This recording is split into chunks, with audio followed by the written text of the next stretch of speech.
পেঁয়াজ পাতাকে সবাই চেনেন রান্নার উপকরণ হিসেবে, কিন্তু কখনো কি ভেবেছেন এই সবজি বেহালায় সুর তুলতে পারে? অবিশ্বাস্য শোনালেও চীনের এই সঙ্গীত শিক্ষক পেঁয়াজ পাতা দিয়ে বেহালা বাজিয়ে চমক দেখিয়েছেন। ভিডিওতে দেখা যায় তার এক হাতে বেহালা, অন্য হাতে একটি সবুজ পেঁয়াজ পাতা, আর পেঁয়াজ পাতার ছোঁয়াতেই ভেসে আসছে সুরের জাদু। সম্প্রতি এমনই এক ব্যতিক্রমী উপায়ে বেহালা বাজিয়ে সবাইকে তাক লাগিয়েছেন চীনের উত্তর পূর্ব অঞ্চলের এই সঙ্গীত শিক্ষক, যার নাম Wang D. Lunar new year উদযাপনের সময় তার সন্তানদের সঙ্গে খেলা করতে গিয়েই তার মাথায় আসে এই অদ্ভুত ভাবনা। টানা সপ্তমবারের মতো বেস্ট টিস্যু পেপার ব্র্যান্ড হিসেবে স্বীকৃতি পেয়েছে বসুন্ধরা টিস্যু। ওয়াং ডি জানান, বাজার থেকে প্রচুর সবজি কেনা হয়, আর তার সন্তান মজা করে বেহালার উপর পেঁয়াজ পাতা বুলিয়ে বাজানোর চেষ্টা করে।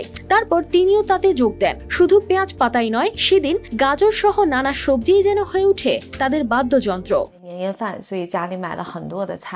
এই অভিনব উপায় কেবল পরিবারের মধ্যেই সীমাবদ্ধ থাকেনি। ভিডিওটি অনলাইনে আসার পর চীনের সোশ্যাল মিডিয়া রীতিমতো ঝড় তোলে। কেউ বলছেন, পেঁয়াজ পাতার ছোঁয়ায় যদি এত মুগ্ধতা, তবে গাজর ধনে পাতা দিয়ে কি পুরো ব্যান্ড গঠন হবে? আবার কেউ মজা করে বলেছেন, এই সুরের মাঝে শুধু সঙ্গীত নেই, আছে রান্নার সুগন্ধ।